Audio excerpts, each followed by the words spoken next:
que está acontecendo de fora para dentro, as grandes questões do mundo e a sua repercussão entre nós brasileiros. Eu já embrionei esse livro, fui para Cambridge, que é onde fica a Universidade de Harvard, e eu trabalho há muitos anos com o professor Mangabeira Unger, que faz o prefácio desse livro meu que ainda está circulando aí, o Projeto Nacional Dever da Esperança.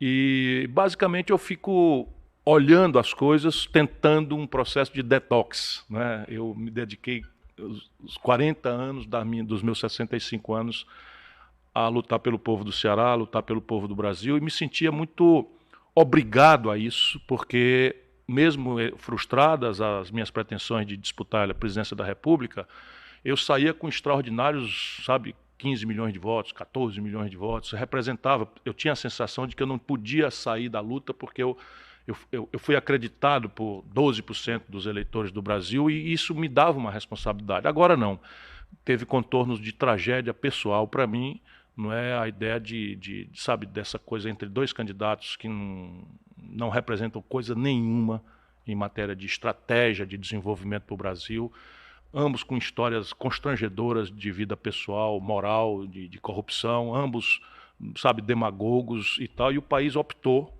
por escolher entre um e outro. Isso me chocou profundamente e evidentemente que eu não vou culpar o povo brasileiro. Alguma coisa está errada comigo, então eu também estou entrando nesse processo, tentar não é, sair de qualquer disputa eleitoral.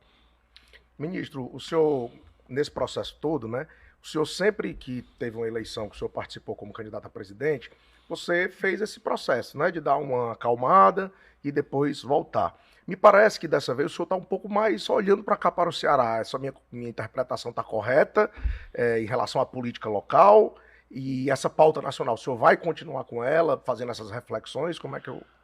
A minha paixão não correspondida é pelo Brasil e pelo povo brasileiro. Eu moro aqui, eu vivo aqui no Ceará, às vezes as pessoas pensam que eu viajo demais e tal, mas eu moro aqui, eu moro ali na esquina do aterro da Praia de Iracema, enfim, e não pretendo mudar daqui não. Portanto, não é bem fato que eu estou mais dedicado à questão do Ceará, pelo contrário, aqui no Ceará, se eu puder, eu não quero mais me meter em nada, porque aqui a decepção é muito mais grave e profunda do que aconteceu.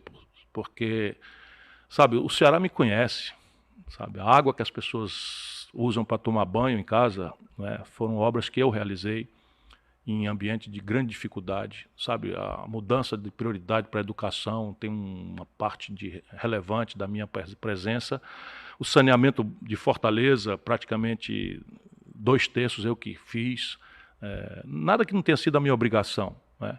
E ver, a demagogia e a traição serem premiadas assim com tanta generosidade por esse povo a quem eu dei minha vida é muito duro, né? Mas eu vou continuar discutindo as coisas do Brasil com toda intensidade.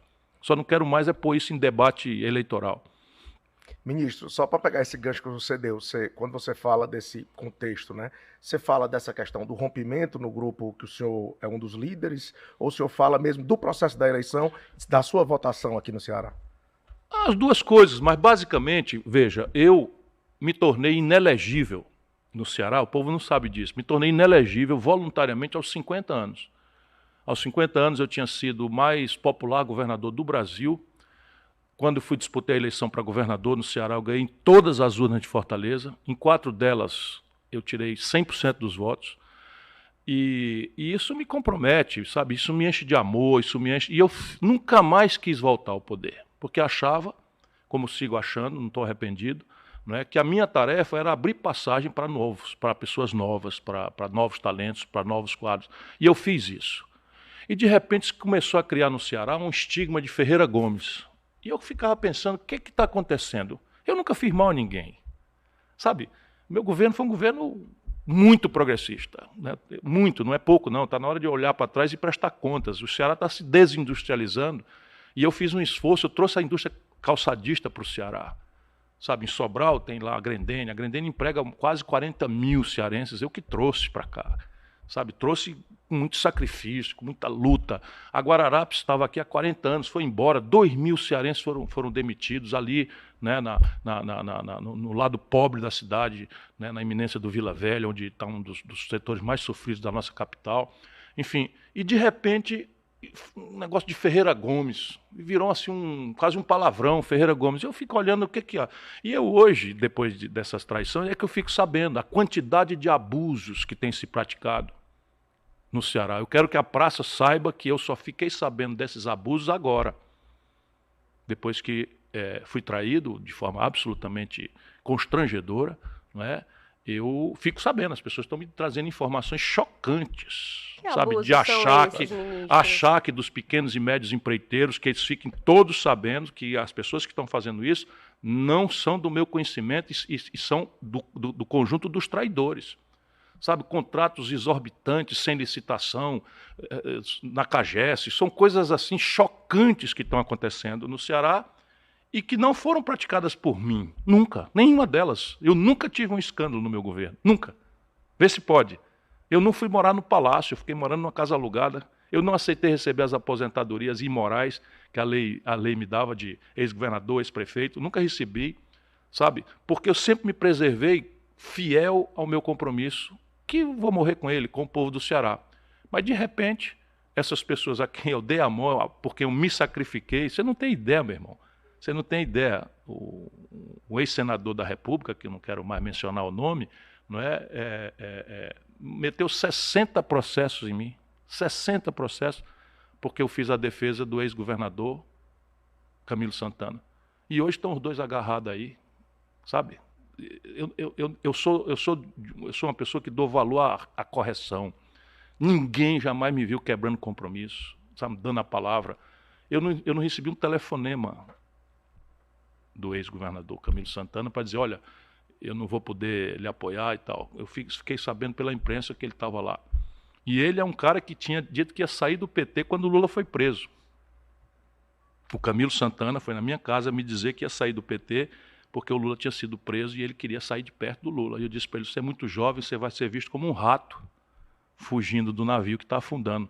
Fica quieto, espera. E eu estava defendendo o Lula contra as arbitrariedades que o Lula sofreu. E de repente, sabe, estou me queixando não, estou respondendo as suas questões e para que as pessoas saibam que eu não tenho nada a ver com essas distorções gravíssimas que estão acontecendo no Ceará.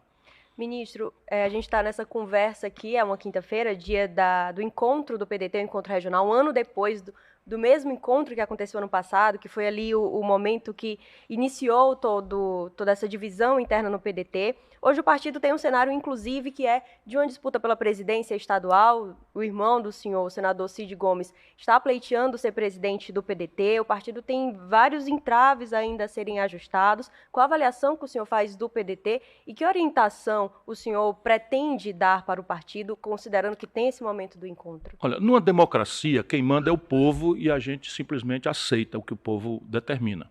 Posso me insurgir e não me submeter mais à vontade popular. Isso é meu direito, dever.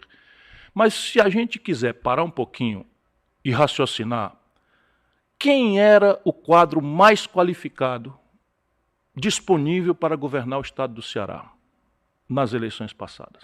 Quem era o quadro mais qualificado, que tinha provado que era um administrador sem par, com uma obra absolutamente extraordinária, disparado, sem rival, o maior prefeito que a cidade de Fortaleza já teve, um político habilíssimo, humilde, sereno, tranquilo, vocacionado por diálogo. Era flagrante que o Roberto Cláudio era o quadro natural para ser. Só que havia uma onda no Brasil, o lulismo exacerbado, o Lula pode matar a mãe, chamar Jesus de palavrão e fazer a bobagem que fizer. O lulista fanático não quer saber. E o Camilo simplesmente vai para lá e faz as coisas e começa por ambição. E resolve escolher um quadro, sabe, que não tinha o preparo, não tinha a experiência, não tinha as virtudes, não tinha a capacidade de bem governar o estado do Ceará, como o Roberto Cláudio. Quem foi que errou? Fui eu? Eu estou fazendo a mesma coisa que eu fiz a vida inteira, procurar apoiar o melhor, o mais qualificado. O povo do Ceará vai ver. Não demora, o povo do Ceará vai ver, sabe, o que está acontecendo no estado. Ministro, o senador Cid Gomes é uma peça nesse tabuleiro aí, né? E de lá para cá, da eleição para cá, não se tem, pelo menos não se tem notícia de que o senhor tenha conversado com ele. O senhor chegou durante a campanha dar umas declarações fortes, falando que tinha sido apunhalado e tal, e citava os irmãos, né? Como é que está essa relação com ele hoje e qual é o papel que o senhor atribui a ele nesse processo? Esta faca ainda está ardendo muito aqui nas minhas costas. Portanto, se você me permitir, eu não desejo fazer nenhum comentário sobre este assunto, porque a faca ainda arde e eu acho que eu vou morrer com essa ardor nas minhas costas. Ministro... Volto a dizer, eu tinha 50 anos de idade quando me tornei inelegível para dar passagem no Ceará a nova geração, a talentos. Não estou arrependido. Mas naquela eleição, por exemplo, o Lúcio Alcântara abriria a mão para eu, Ciro Gomes, ser o candidato. O Tasso Gereissati insistiu para eu ser o candidato e eu disse, vocês não estão entendendo, a minha preocupação com a renovação do Ceará passa também por mim. Não estou arrependido, volto a lhe dizer. Mas quem criou esta versão de Ferreira Gomes como uma coisa negativa foi justamente o Camilo Santana, a quem o Cid apoia. Eu não compreendo isso. Não compreendo isso. Vai, Jéssica. Eu ia só puxar num ponto que o ministro falou sobre a própria escolha do PDT, que hoje o senador, né, ministro Camilo Santana, defendia um nome que não era exatamente preparado, segundo a avaliação do senhor, isso em relação a alguns nomes do PDT, já que eram quatro nomes disponíveis, ou em relação ao próprio hoje governador Eumano de Freitas. Não, estou falando da dinâmica dos 4 candidatos. E aí, veja, há uma grande